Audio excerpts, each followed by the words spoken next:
San Juan 1, del verso 1 al verso 17, dice: en el principio era el verbo, y el verbo era con Dios, y el verbo era Dios. Este era el principio con Dios. Todas las cosas por él fueron hechas, y sin él nada de lo que ha sido hecho fue hecho. Y en él estaba la vida, y la vida era la luz de los hombres. La luz en las tinieblas se resplandece, y las tinieblas no prevalecieron contra ella. Hubo un hombre enviado de Dios, el cual se llamaba Juan.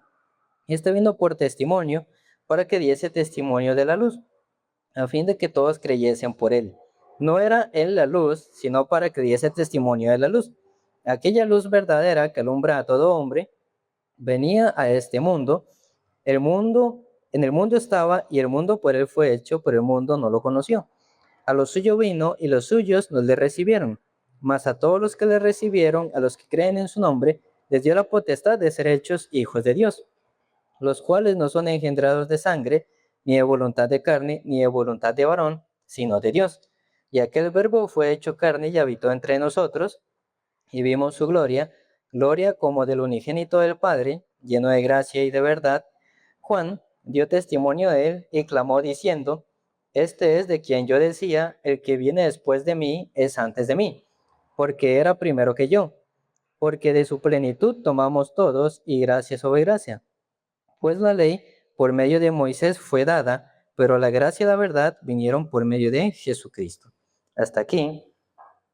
Y nosotros sabemos cómo se cumplió la promesa de Dios que nos dio por medio de Jesucristo. La promesa que los profetas del Antiguo Testamento tanto anhelaban ver cumplida y deseaban. Desde el Antiguo Testamento Dios había profetizado sobre la voluntad suya. Incluso desde el tiempo de Caín y Abel, Dios mostraba el propósito de enseñarnos algo. El pueblo de Israel, después de pasar 400 años en Egipto, cuando salieron y cuando pasaron por la Pascua en el monte Sinaí, ellos recibieron las tablas de la ley y luego entraron a la tierra de Canaán. Y luego ellos se rebelaban contra Dios, y en el tiempo de los jueces, así ellos vivían como bien les parecía, cada uno hacía lo que le daba la gana, y luego aparece el gobierno del hombre. Dios era rey sobre ellos, pero ellos querían un hombre físico que les dirigiera, y Dios comienza a levantar los reyes desde Saúl. Esto principalmente en el primer y segundo libro de Samuel se puede ver, y luego cómo el reino de Israel se divide, esto en primera y segundo libro de Reyes. Luego a Israel llegan tiempos muy oscuros, y luego está escrito el libro de las Crónicas.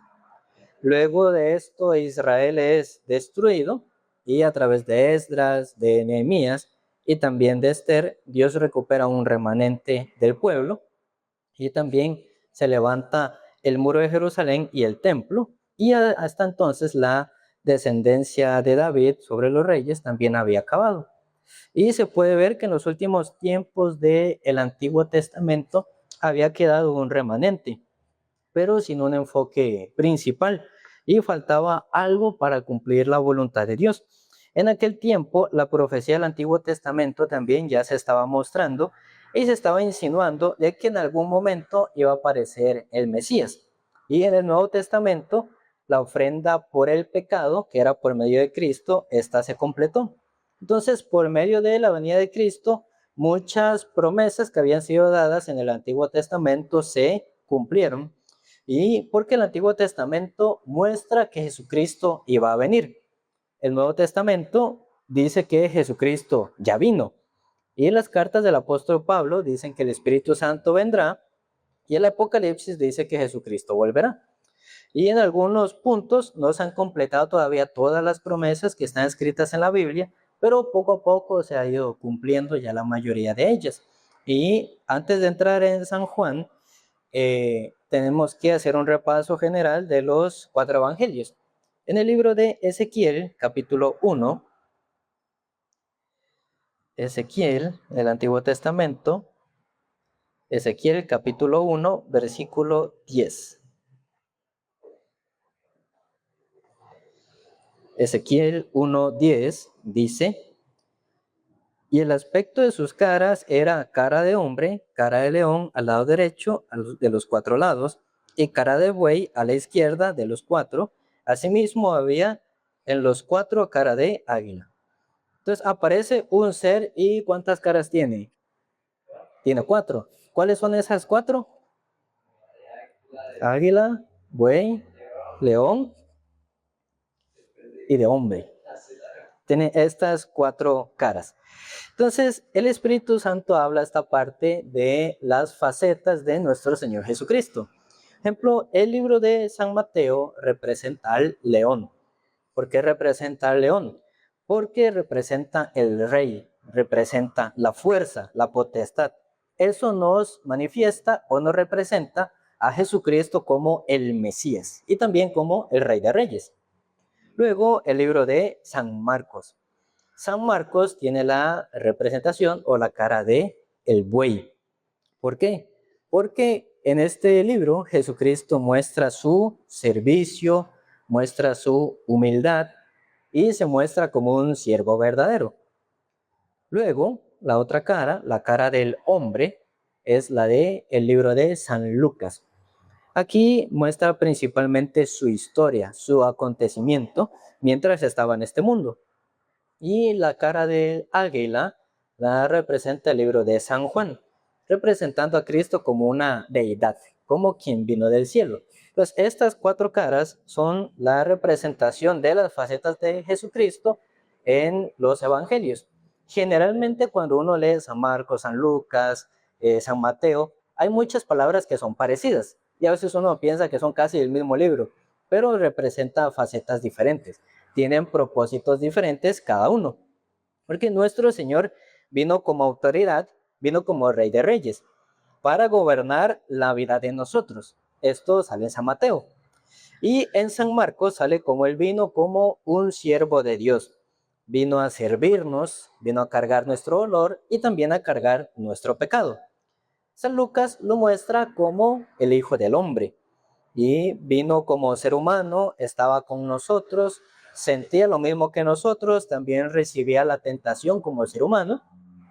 Y el libro de San Juan, donde él viene a entregar la redención y la vida eterna a toda la humanidad. Entonces, en estos 4 evangelios, cada uno se podría describir por lo siguiente.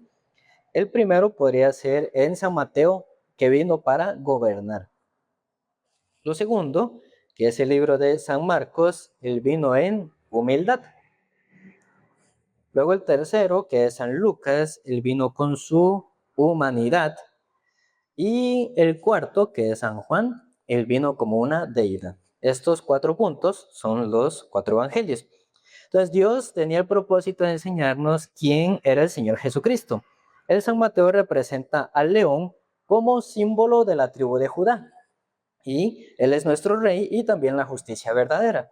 En San Mateo capítulo 1 salen muchas cosas referentes a la genealogía de Jesucristo, que viene de Abraham y también de David. Y Jesucristo se manifiesta desde San Mateo hasta San Juan, es decir, hasta entregar la vida eterna. En el libro de San Mateo sí sale su genealogía, en el libro de San Marcos no aparece la genealogía, sino que lo que habla es de el servicio que el Señor nos brindó. San Marcos es un símbolo que de Jesús como colabora como un servidor, como un buey. Aunque no sale su genealogía, principalmente San Marcos se enfoca en la obra del Señor. San Lucas se describe más como hombre, es decir, la parte humana de Jesucristo. Quiere decir que Él no vino solo como una deidad, sino que también vino con su humanidad para recibir las tentaciones que nosotros recibimos, los dolores que nosotros recibimos y cargar nuestro pecado también. Muestra principalmente de manera bien estructurada cómo fue desde el nacimiento de Jesucristo, su niñez, su adultez, en un aspecto más como un tipo de biografía. Así lo muestra el libro de San Lucas. Y el San Juan se representa como el águila, como que Él es el Hijo de Dios y al mismo tiempo Él es el mismo Dios y ese Dios viviente entre nosotros. Entonces, el libro de San Mateo principalmente estaba escrito para los judíos. Luego, el libro de San Marcos mostraba la obra enfocado más hacia los romanos. Y el libro de Lucas, que era compañero de Pablo, él era médico y él estaba más pendiente y más enfocado en los griegos. Y a través de San Lucas, mostrando la humanidad de Cristo, cómo sufría y también cómo cargaba la condenación. Pero San Juan se enfocaba y se preocupaba más sobre la obra de Cristo y sobre la iglesia también. Entonces, a través de Cristo, que no hace acepción de personas, dio la gracia a todos y dio la verdad.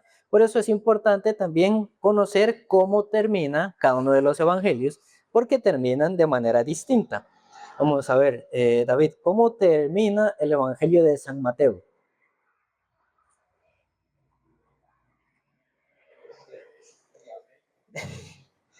Termina con la resurrección del Señor. ¿Okay? El libro de San Marcos, ¿cómo termina, Dana?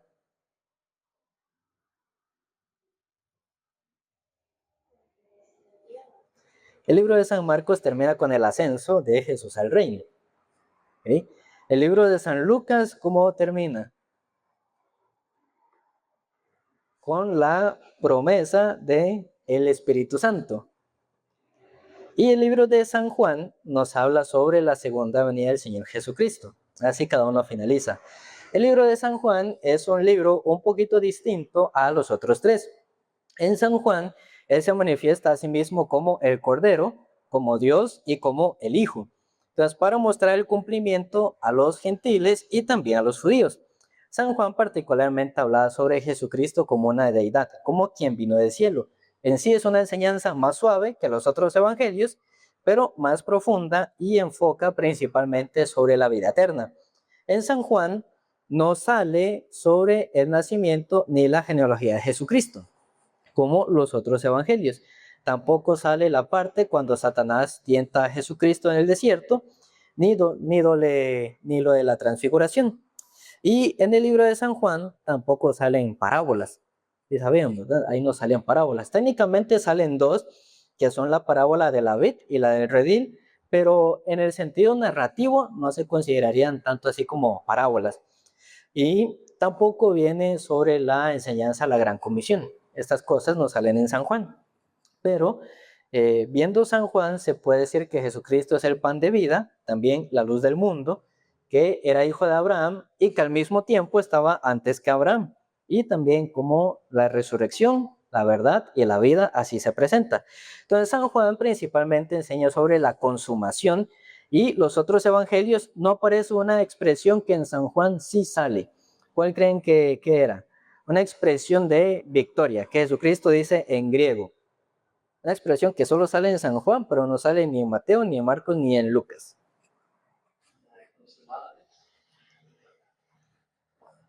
Dice tetelestai, ¿verdad? Consumado es. Esto solamente sale en San Juan. Si San Juan se puede representar con un solo versículo, podríamos leer San Juan capítulo 16, versículo 28. San Juan 16, 28.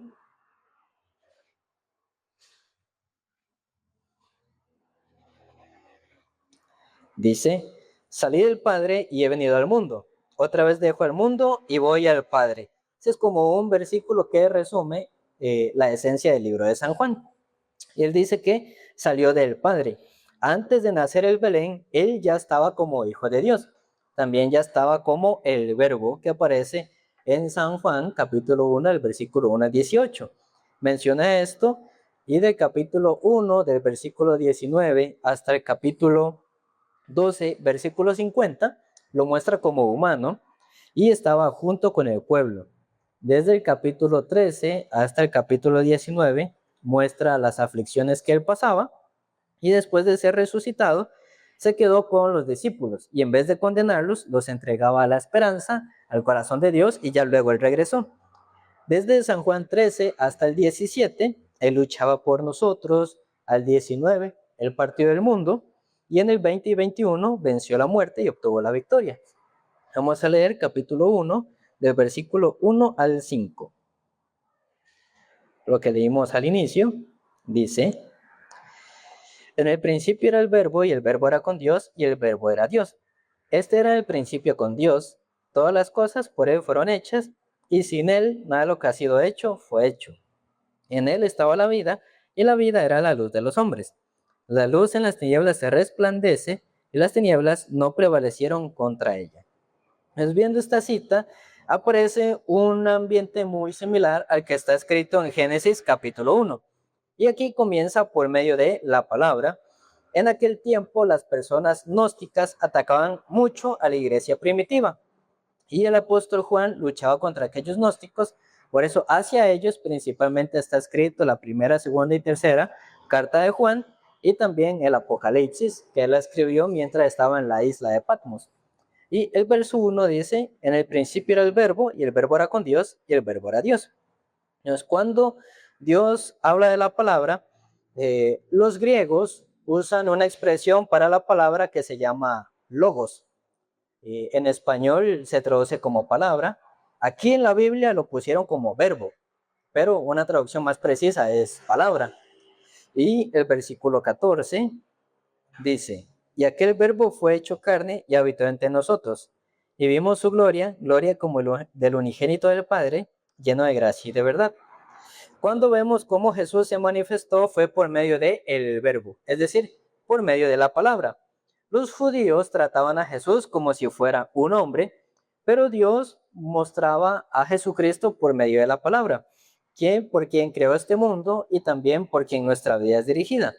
Cuando Juan escribió esta carta, en lo que dice verbo, que es palabra, él puso logos. Y esa palabra ya con más significado a los griegos y a los judíos. En el Nuevo Testamento, la expresión logos, que significa palabra, se menciona unas 330 veces. Pero también hay otra expresión para decir palabra, que es lema, que se menciona 70 veces. Entonces, las personas que traducen ponen logos y lema como que ambas fueran palabra de Dios como sinónimos. Pero hay una diferencia. Logos se refiere a la palabra que está escrita, más en el sentido textual. Y la palabra lema se refiere a la palabra, pero a la palabra que llega al corazón, lo que se recibe al corazón. Eso significa lema. Entonces tiene estas dos figuras de la palabra. Nos dio la palabra como logos, es decir, como lo que está escrito textualmente, y nos dio la palabra como lema, es decir, para la vida, la palabra que se ocupa recibir al corazón. Entonces, en la vida de fe es necesario tener tanto logos como lema, es decir, es necesario tener la palabra por escrita, es necesario leer la palabra, pero también es necesario que aquella palabra que está escrita y que nosotros leemos, que esa palabra llegue al corazón. Por eso es de logos y lema. Por eso necesitamos leer, también necesitamos compartir, y mientras hagamos esto, no se queda solo como logos. Quien vive solo leyendo, pero no caminando, en su vida la palabra es solo logos, nada más está escrito. Pero si vive conforme a la palabra que está escrita, aquella palabra que entra en su corazón, se convierte en lema. Por eso, ahí en su vida puede recibir el poder para llevar la vida de fe. Volviendo a leer del verso 1 al verso 5, dice, en el principio era el verbo, y el verbo era con Dios, y el verbo era Dios. Este era en el principio con Dios, todas las cosas por él fueron hechas, y sin él nada de lo que ha sido hecho fue hecho. En él estaba la vida, y la vida era la luz de los hombres. La luz en las tinieblas se resplandece, y las tinieblas no prevalecieron contra ella. Cuando leemos Génesis, se puede ver la creación de Dios.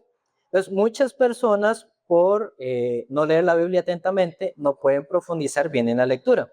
Entonces, por ejemplo, ¿en cuántos días el Señor creó todas las cosas?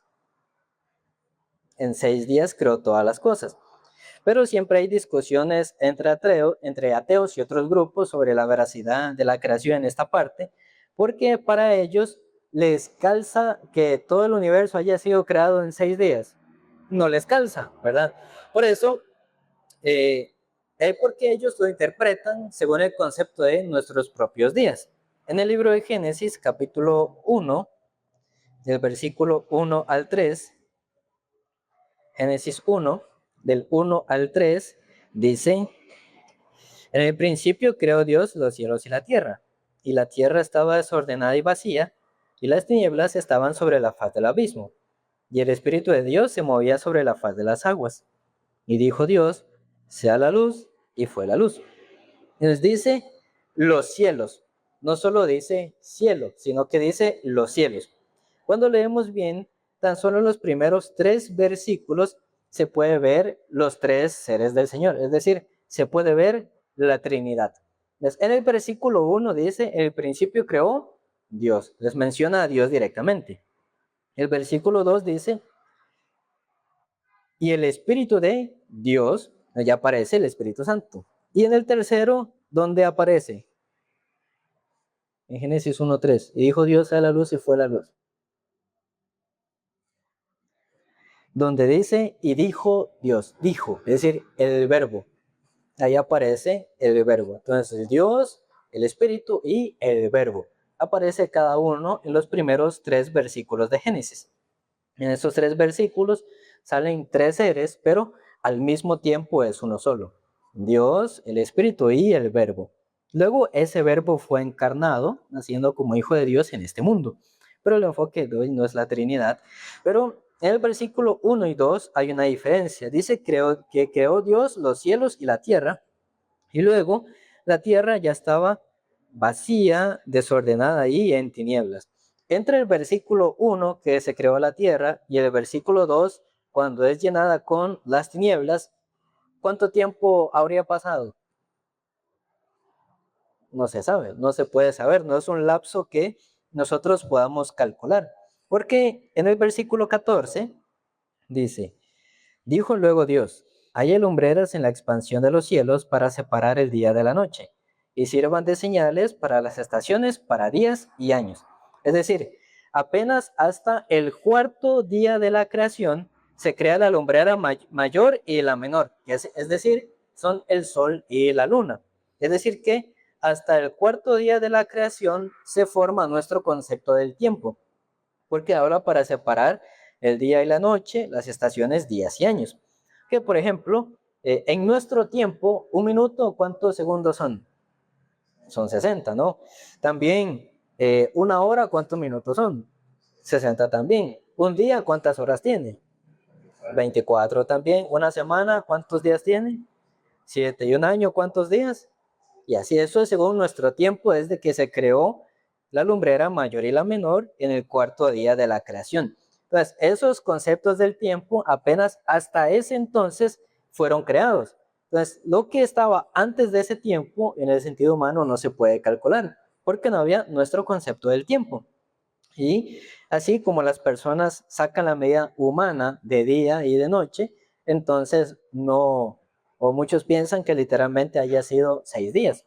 ¿No? Pero, aunque en el libro de Pedro menciona que, de una expresión que dice que no sabéis que para él 1000 años es como un día y un día como 1000 años. Entonces, para algunos dicen que no son 6 días literales, sino 6000 años. Según el calendario de los hebreos, desde la creación de Adán hasta la fecha, sí han pasado cerca de 6000 años, pero es un concepto que se sale del tiempo del hombre. Pero en este versículo 2 dice que la tierra estaba en tiniebla. Entonces, por ejemplo, ¿cuándo se usa la expresión de decir que algo está oscuro?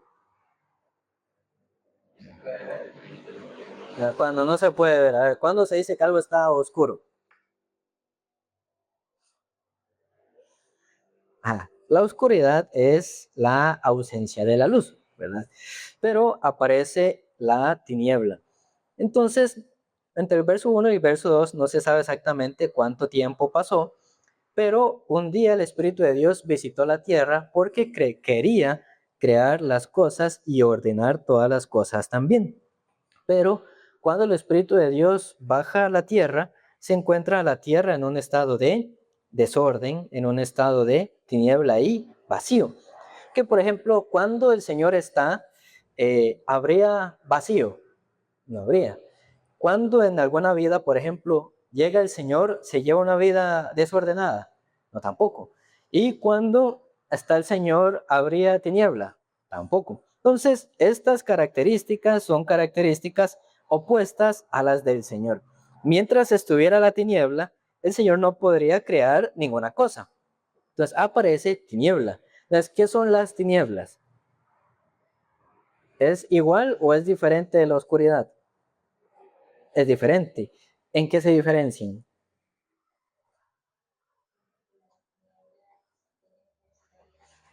Ok, bien, bien, la respuesta está técnicamente bien. La tiniebla es una personificación de la maldad, una rebelión, una resistencia contra Dios. Como la mayoría de personas los usa como sinónimos, pero son diferentes. Por ejemplo, cuando a algún hermano le entran muchos pensamientos, lo que dice es, estoy oscuro o estaba oscuro. Pero la expresión correcta era que estaba en tinieblas. Según el correcto uso bíblico, cuando una persona anda así, en realidad lo que debería decir es que estaba en tiniebla, no que estaba oscuro.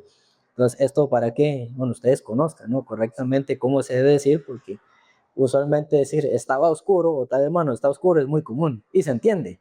Pero el término más correcto es decir que estaba en tiniebla. Tiniebla es una potestad maligna, es una rebelión. Por ejemplo, por eso cuando ustedes ven alguna serie, cuando hay alguna persona del mal, algún demonio o algo así, no se dice el rey de la oscuridad, se dice el rey de las tinieblas, por ejemplo.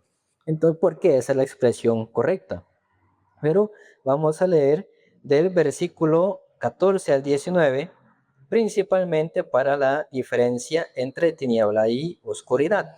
Dice, dijo luego Dios, haya lumbreras en la expansión de los cielos para separar el día de la noche, y sirvan de señales para las estaciones, para días y años, y sean por lumbreras en la expansión de los cielos para alumbrar sobre la tierra, y fue así. E hizo Dios las dos grandes lumbreras, la lumbrera mayor para que señorease en el día, y la lumbrera menor para que señorease en la noche. Hizo también las estrellas, y las puso Dios en la expansión de los cielos para alumbrar sobre la tierra, y para señorear en el día y en la noche, y para separar la luz de las tinieblas, y vio Dios que era bueno. Y fue la tarde y la mañana, el día cuarto. Entonces, apenas en el cuarto día se comienzan a formar las cosas del universo, tales como el sol, la luna y las demás estrellas.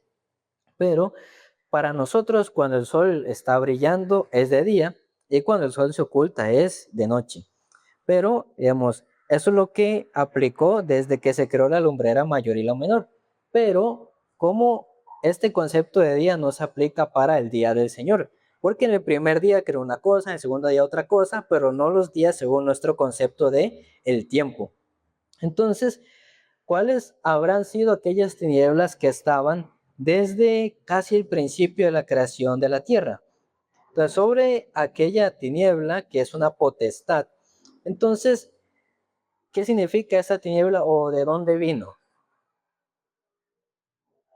Es importante entender eso porque San Juan habla de la luz, pero para entender de la luz también hay que conocer de la tiniebla también. Entonces, por ejemplo, la Biblia en Hechos dice que Él nos pasó de la potestad de las tinieblas a la luz. Así está escrito, es decir, nos cambió de potestad, nos cambió de dueño. Porque las tinieblas es una manifestación de los seres espirituales, que estos son los seres que Dios lanzó del cielo hacia la tierra, es decir, al lucero y sus seguidores, lo que los ángeles caídos que hoy día llamamos por demonios. Y cuando Dios los sacó del cielo, no los mandó directo al infierno, los mandó a la tierra. Justamente por esto, en la tierra lo que estaba llena era de Satanás y sus seguidores, es decir, la tiniebla. Entonces, en el versículo 1 y 2, entre esos dos versículos de la creación de los cielos, no se refiere a este cielo. ¿A cuál cielo se refiere? Al reino de los cielos. Es la creación del reino de los cielos, la tierra, y en esta parte donde la tierra estaba desordenada y vacía, pasaron muchos acontecimientos también. En el libro de Isaías, capítulo 14, brevemente vamos a leerlos. Primero Isaías 14 y luego Ezequiel 28. Isaías 14, versículo 12.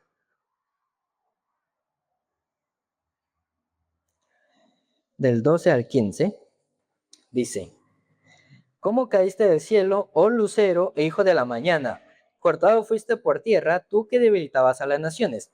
Tú que decías en tu corazón, subiré al cielo, en lo alto, junto a las estrellas de Dios levantaré mi trono, y en el monte del testimonio me sentaré a los lados del norte. Sobre las alturas de las nubes subiré y seré semejante al Altísimo. Mas tú derribado eres hasta el Seol, a los lados del abismo. Y Ezequiel capítulo 28. Ezequiel 28,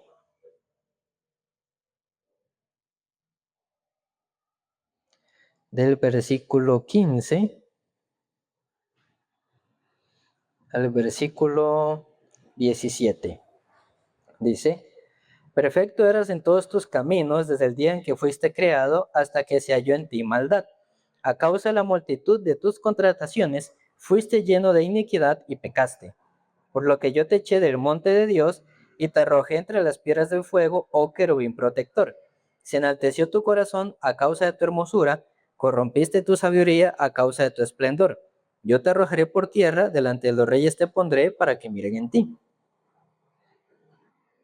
Entonces nos enseña que entre el verso 1 y 2, ¿qué es lo que hubo en el cielo?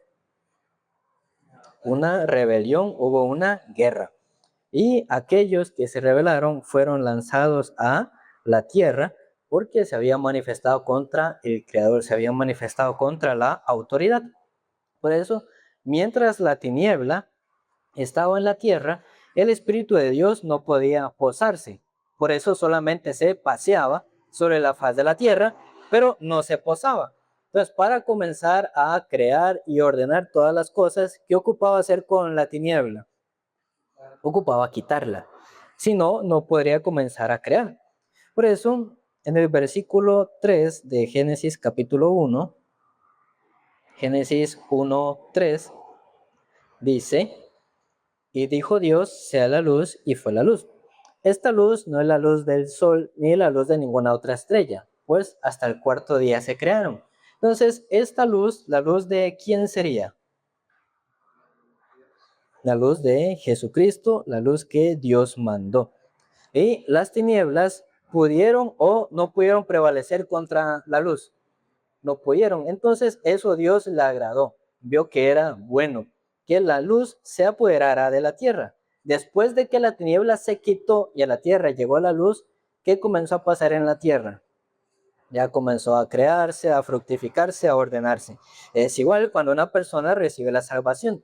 Su vida, cuando estaba en pecado, estaba llena de tinieblas, gobernado por la tiniebla, pero cuando Jesucristo llega y quita el pecado, quita la tiniebla, ¿cómo comienza a volverse la vida de aquella persona? Se ordena, se cambia, se llena de luz por el Señor.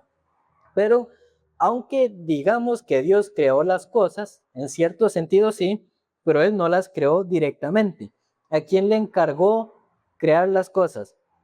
Al verbo, a la palabra. Entonces Dios mandó al verbo a hacer todas las cosas, por eso dice, y dijo Dios. Entonces, ¿quién hizo la luz? Fue el verbo. ¿Y quién hizo todas las cosas? Fue el verbo. Por eso en San Juan capítulo 1, del versículo 1 al 4, dice así. San Juan 1, del 1 al 4. En el principio era el verbo, y el verbo era con Dios, y el verbo era Dios. Este era en el principio con Dios. Todas las cosas por Él fueron hechas, y sin Él nada de lo que ha sido hecho fue hecho. En Él estaba la vida, y la vida era la luz de los hombres. ¿Por quién fueron hechas todas las cosas? Por el verbo. Claro, en cierto sentido Dios lo hizo, pero Dios lo hizo por medio de el verbo. El verbo creó todas las cosas. Entonces, en el verbo estaba la vida, es decir, en la palabra de Dios es donde está la vida. También el verbo es una manera en que nosotros nos podemos comunicar, así el Señor también nos permitió. Y el verbo estaba la vida, no estaba la muerte. También la vida era la luz de los hombres. Entonces, por más que Satanás y sus ángeles trataban de apoderarse de ellos, el verbo que era la luz y daba la luz a los hombres. Es como en el principio las tinieblas se habían apoderado de la tierra, sabiendo que algún día esas mismas tinieblas querrían apoderarse de los hombres también. Dios mandó la luz con forma del verbo para que esa luz resplandeciera en el corazón de los hombres. Entonces, en algún momento en la tierra resplandeció la luz para quitar la tiniebla. En adelante, el Señor, sabiendo cuál sería el objetivo de Satanás, mandó la luz, pero ya no que resplandeciera en la tierra, sino que resplandeciera en los corazones nuestros. El verso 5 dice, la luz en las tinieblas resplandece y las tinieblas no prevalecieron contra ellas. Entonces, la potestad de las tinieblas en sí a nadie más le hace caso, a nadie más le obedece. Aunque una persona se esfuerce, por ejemplo, en muchos lugares echan fuera a Satanás, ¿verdad? Satanás fuera, lo cancelo. Pero para Satanás esa expresión, ¿le daría risa o no le daría risa? Porque una persona así echa a Satanás, Satanás se va a ir. No, no se va, porque la tiniebla no le hace caso a nadie. Entonces, así por echar y cancelar, no se va. Eso es mentira. Ahí Satanás más bien se burla. Ante la potestad de la tiniebla, nuestra voluntad o esfuerzo o voluntad, ¿qué son? Nada, son una burla, son una basura. Entonces, es una potestad que estaba desde el principio del mundo, básicamente, desde antes de la creación del mundo material. Y hubo la creación de los seres espirituales antes de nuestro propio mundo. Y desde la creación aquellos eran enemigos de Dios. Y nosotros como seres humanos, y porque aquella tiniebla mora en nuestro corazón, naturalmente somos egocéntricos y egoístas. Entonces, ¿de dónde viene en sí la parte que dice ego, egocéntrico y egoísta? Ajá, pero ¿qué significa? Es como decir yo, ¿verdad? Yo soy una persona egoísta, ¿por quién vela? Por sí mismo. Una persona egocéntrica, ¿qué piensa? Que es el centro del mundo. Así piensan los egoístas, egocéntricos. El ser humano, por naturaleza, es así. Y, digamos, en el corazón hay que tener cierto nivel de autoestima, eso sí, un cierto nivel. Pero hay personas que tienen demasiada autoestima, pero hay que tener un equilibrio. Pero según el concepto bíblico, nosotros somos personas sobradas o que nos creemos mucho, nos creemos el centro. Y muchas personas piensan que su propia voluntad sirve en todo lado, pero tal vez su propia voluntad sirva en su casa o en su cuarto, pero contra el adversario de Dios, la voluntad de uno hace algo, no hace nada. Entonces, ¿qué es lo único que podía controlar aquella tiniebla? Es la luz. Por eso en el versículo 5 dice, la luz en las tinieblas resplandece y las tinieblas no prevalecieron contra ella. Entonces la luz fue enviada por el Verbo y en el Verbo estaba la vida y aquella vida era la luz de los hombres. Cuando Jesús vino a la tierra, él decía que era la luz. Los judíos solamente conocían dos luces, la luz de, digamos, la luz del candelabro del santuario, o de otra manera, la luz física, y también la luz del cielo. Esas dos luces nada más conocían ellos. Pero Jesucristo llegaba y decía, yo soy la luz. Entonces ellos no entendían a qué se refería Jesucristo, porque la luz que resplandeció contra las tinieblas, el que da la vida, es la luz de Jesucristo cuando nos da la salvación. Solo aquella luz puede prevalecer contra la tiniebla nada más.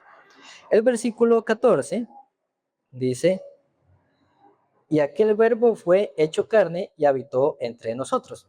Entonces, habla que Jesucristo es el Hijo de Dios, por ejemplo. Entonces, algunas personas herejes o algunos inconversos, lo que dicen es que, digamos, si Dios es Padre y Él tuvo un hijo, entonces Dios, ¿qué debería tener? Una esposa. Así hay gente que piensa, hay gente que tiene que haber una diosa, como que Dios fuera un ser orgánico, como un ser normal que debería reproducirse para tener su hijo. Así alguna gente piensa. Se inventan que hay diosas, pero eso es una blasfemia, ¿verdad? Porque él fue llamado hijo, pero desde el principio, ¿quién estaba? Él mismo también. Entonces, no es hijo en el sentido tan literal, sino que posicionalmente lo puso en el lugar de hijo. Entonces, ahí él nació. San Juan, desde el versículo 1, nos presenta al verbo como Dios mismo y también como otro ser aparte de Dios, pero finalmente son el mismo ser. Ahora, ¿por qué el Señor en Génesis, por ejemplo, simplemente no habrá creado las cosas, pero por qué lo hizo por medio del verbo? O sea, ¿por qué lo hizo por medio de la palabra? Por ejemplo, simplemente podría haberlo creado y dijo, lo creé. Pero en cada cosa Él lo hizo por el verbo, o sea, lo hizo por la palabra. ¿Por qué lo habrá hecho?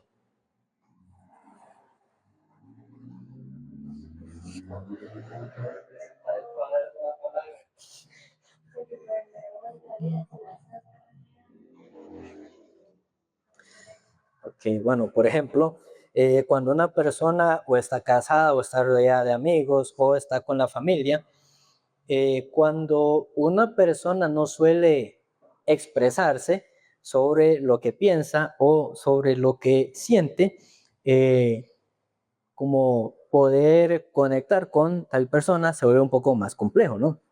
Entonces, por ejemplo, supongamos ya usted se casó y usted nunca le cuenta nada, literalmente nada a su pareja. Si tiene hambre, o si no tiene, si tiene sueño, si no tiene. Entonces, para tal persona, ¿cómo sería la relación con usted? Entonces, ¿por qué Dios hizo todas las cosas por medio del verbo? Porque Él no quiso ejecutar todo en silencio. Entonces, si Dios no hacía las cosas por medio de el verbo, entonces, ¿cómo nosotros podríamos conocer cuál era el corazón de Dios o lo que Dios dijo? Entonces, Dios usó el verbo para darnos a conocer lo que Él tenía en su corazón, para que nosotros supiéramos. Por eso también nos dejó la Biblia, para conocer de su voluntad y su corazón, como su opinión o sus acciones. Dios lo codificó por medio de el verbo. Para que nosotros podamos conocerle, es que usó el verbo. Y por eso es necesario que nosotros también, así como Dios usó la palabra para darnos a conocer su corazón, dentro de la iglesia los hermanos también tienen que aprender a usar las palabras para comunicarse, o cómo se siente, o cómo está, etcétera, no solo con los líderes de la iglesia, sino también con los otros hermanos. Porque si no podemos tener aquella comunión por medio del verbo, difícilmente se pueda conocer el corazón de otra persona o de otro hermano. Entonces Dios utilizó el verbo por amor de nosotros. Aparte que en el verbo estaba la vida, y aquella vida era la luz de los hombres, y aquello fue hecho carne. Entonces la vida de Jesucristo fue cumplir las promesas que estaban escritas en el Antiguo Testamento y las profecías que Dios nos había dado. Su vida fue la de el verbo mismo. Ninguna cosa Jesucristo él hizo por su voluntad. Él nada hizo por sí mismo, sino que todas las cosas que él hizo, las hizo según la voluntad de Dios, según lo que Dios les había mandado. Jesucristo fue el verbo encarnado. Él se vistió de carne y de sangre, pero él sigue siendo aquel verbo. Y en él estaba la vida y la salvación de las personas. Entonces, para los predicadores o las iglesias que enseñan sobre salvarse mediante el esfuerzo, es una insensatez, que el verbo es quien hizo todas las cosas y cargó todas las cosas también.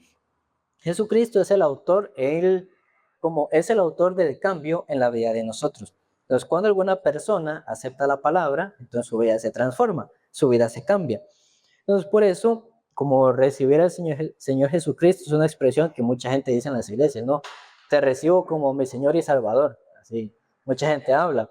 Pero como no lo recibe en el corazón, la vida no tiene cambio. Es para una persona que en su vida, si llega la palabra de Jesucristo, tanto como logos, como lema, pues en su vida se manifiesta el cambio. Entonces, hay esa enseñanza muy popular de las iglesias cristianas, que es del esfuerzo. Pero aquellos predicadores, ¿de quién habrían aprendido aquella enseñanza? Así, los apóstoles enseñaron. No, los apóstoles no enseñaron. Y los profetas también así enseñaron. No, tampoco. En el libro de los Hechos, de esa manera las personas no se salvaban. Por eso, cuando los apóstoles predicaban, lo que ellos mostraban era la obra que Cristo había hecho en la cruz, y cuando la gente se arrepentía, recibía la obra del Señor. El versículo 2 dice, este era el principio con Dios. Luego, vamos a leer Colosenses capítulo 1. Colosenses capítulo 1, versículo 15 al 17. Colosenses 1, del 15 al 17. Dice, Él es la imagen del Dios invisible, el primogénito de toda creación, porque en Él fueron creadas todas las cosas, las que hay en los cielos y las que hay en la tierra, visibles e invisibles, sean tronos, sean dominios, sean principados, sean potestades. Todo fue creado por medio de Él y para Él. Y Él es antes de todas las cosas, y todas las cosas en Él subsisten. Entonces, nada había antes de Jesucristo. Él es la imagen del Dios invisible, el primogénito de toda creación, es lo que dice. Los gnósticos traían la enseñanza del mundo a la iglesia. Por eso, en las iglesias primitivas, en muchas, se formaban muchas confusiones y negaban a Jesucristo. Pero esta parte muestra a Jesús como la imagen invisible de Dios, por quien se crearon todas las cosas que son invisibles y también las visibles. Entonces, Él es antes de todo y todas las cosas por el Señor existen. Entonces, cuando se puede conocer al Señor Jesucristo, se puede ver cómo Él es el Verbo, que es Dios y estaba antes de la creación, porque Él mismo era Dios. Volviendo a San Juan, capítulo 1, versículos 3 y 4. San Juan 1, 3 y 4 dice: todas las cosas por Él fueron hechas, y sin Él nada de lo que ha sido hecho fue hecho. En Él estaba la vida, y la vida era la luz de los hombres. Entonces la fuente de la vida de todas las personas está en Jesucristo. Nosotros todos los días tenemos que luchar contra cientos de situaciones y de pensamientos, pero solamente Jesucristo puede darnos la solución a todas aquellas cosas. El humano nació en el mundo como un descendiente de Adán. Y Satanás nos engaña por medio del ego, haciéndonos creer que somos capaces de solucionar y arreglar nuestra propia vida. Pero ninguna de estas cosas podemos hacer nosotros sin el Señor. Pero por creer mucho en nosotros mismos, usualmente tomábamos decisiones por lo que nosotros pensábamos o según lo que nosotros queríamos, y de esa manera muchas veces nosotros nos fracasamos. Nosotros por esfuerzo propio no podemos cambiar o no podemos corregirnos, pero cuando en nuestra vida sí puede llegar la voluntad y la palabra del Señor, ahí nuestra vida se puede cambiar y ser libre de los pensamientos. Por eso, para poder marchar, ocupamos la ayuda de el Señor Jesucristo. Para ir finalizando, leamos San Juan 1:5. Dice: la luz en las tinieblas resplandece, y las tinieblas no prevalecieron contra ella. Pero se mencionan, cuando vemos estos versículos, se mencionan principalmente 4 cosas. Número 1, se menciona el Verbo. Número 2, se menciona a Dios mismo. Número 3, la vida. Y número 4, la luz. Por querer que la oscuridad se vaya o por querer que los pensamientos se vayan, así simplemente no se van. No es por querer ni por voluntad. Pero, por ejemplo, si aquí estuviera apagado y nosotros ya encendemos la luz, ahí la oscuridad se va. Entonces, en nuestra vida, cuando una persona abre su corazón hacia la palabra, su corazón que estaba lleno de tinieblas, cuando entra la palabra, ilumina su vida, su entendimiento, y la tiniebla puede irse. Entonces, Cristo es realmente la luz del mundo. El versículo 10 y 12 dice, 10 al 12, en el mundo estaba y el mundo por él fue hecho, pero el mundo no le conoció. A lo suyo vino y los suyos no le recibieron. Mas a todos los que le recibieron, a los que creen en su nombre, les dio la potestad de ser hechos hijos de Dios. Jesucristo había venido, pero ninguna persona lo reconocía. Él era negado, era rechazado, y cuando un hombre o una persona es dirigido por Satanás, aquella persona no puede reconocer quién es su creador, no puede reconocer quién es su dueño. Y ahí, en realidad, nuestro problema y no es tener los defectos, no es tener las debilidades. Nuestro problema principal en la vida de fe es que desde nuestro corazón se rechaza al Señor, se rechaza la palabra como quien es la autoridad de nuestra vida. Por eso, vamos a leer Proverbios, capítulo 2, versículo del 1 al 5. Proverbios 2, del 1 al 5, dice: Hijo mío, si recibiereis mis palabras y mis mandamientos guardares dentro de ti, haciendo estar atento tu oído a la sabiduría, si inclinares tu corazón a la prudencia, Si clamares a la inteligencia y a la prudencia dieres tu voz, si como a la plata la buscares y la escudriñares como a tesoros, entonces entenderás el temor de Jehová y hallarás el conocimiento de Dios. Entonces aquí menciona que el bienaventurado es aquella persona que está atenta a las palabras de Dios, pero el insensato es como las tinieblas que según la potestad de Satanás es dirigido. Y el capítulo 1, versículo 20 al 23, Proverbios 1 del 20 al 23 dice: la sabiduría clama en las calles, alza tu voz en las plazas, alza su voz en las plazas. Clama en los principales lugares de reunión, en las entradas de las puertas de la ciudad, dice sus razones. ¿Hasta cuándo, oh simples, amaréis la simpleza? Y los burladores desearán burlar, y los insensatos aborrecerán la ciencia. Volveos a mi reprensión. He aquí yo derramaré mi espíritu sobre vosotros, y os haré saber mis palabras. Hoy en día, una persona que es insensata vive conforme a su propio punto de vista, conforme a lo que piensa, rechazando la voluntad de Dios y rechazando la palabra de Dios. Un hombre enaltecido, aunque a su vida llegue la palabra, aquella persona no la recibe, porque aunque tiene la presencia de Dios, por el orgullo no lo puede recibir. La persona prudente sí recibe la palabra del Señor. Por último, San Juan capítulo 1, versículos 12 y 13. San Juan 1, 12 y 13 dice: mas a todos los que le recibieron, a los que creen en su nombre, les dio la potestad de ser hechos hijos de Dios, los cuales no son engendrados de sangre, ni de voluntad de carne, ni de voluntad de varón, sino de Dios.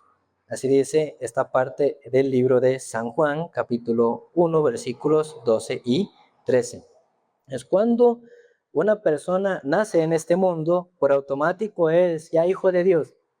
No, cuando una persona nace en este mundo, ¿cómo es considerado? Se podría llamar de dos maneras, que simplemente es una creación, es una criatura, porque Dios le creó, pero como no ha tenido la fe en Jesucristo, no puede ser hijo. Entonces simplemente una creación.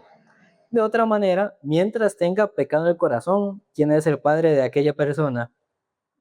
Satanás. Por eso Jesús más adelante en el San Juan le dice a los escribas y fariseos que vosotros sois hijos de vuestro padre el diablo, así les digo, hijo de Satanás. Por ejemplo, si usted está predicando y le dice a la señora: señor, ¿usted tiene pecado? Sí, usted es hija del diablo. Entonces, ¿cómo se pondría la señora? Y así se ponían los fariseos también, bien bravos. Entonces, la Biblia menciona quién puede ser hijo de Dios, que es el que nace de nuevo por medio de la palabra. Sin nacer de nuevo, no puede ser hijo de Dios.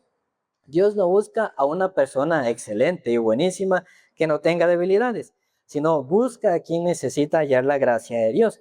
Entonces, dentro de la casa del Padre hay abundancia y ahí están todas las cosas. Nosotros somos hijos de Dios, pero no por voluntad propia querer ser hijos, sino porque cuando creímos en Él y nos santificó por medio de su sangre, ahí nos dio la potestad y la bendición de ser llamados hijos de Dios. El poder de la sangre de Cristo no solo quita el pecado nada más, sino que también nos da la fortaleza para rechazar la tentación que viene del diablo.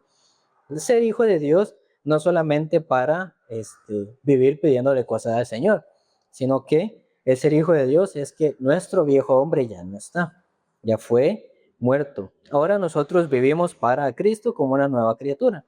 Claro, la carne sigue reaccionando a los pensamientos y a las emociones, y la carne siempre se quiere inclinar a los deseos, pero siendo hijos de Dios, el Espíritu Santo nos da la fortaleza para vencer la tentación que viene por medio de Satanás.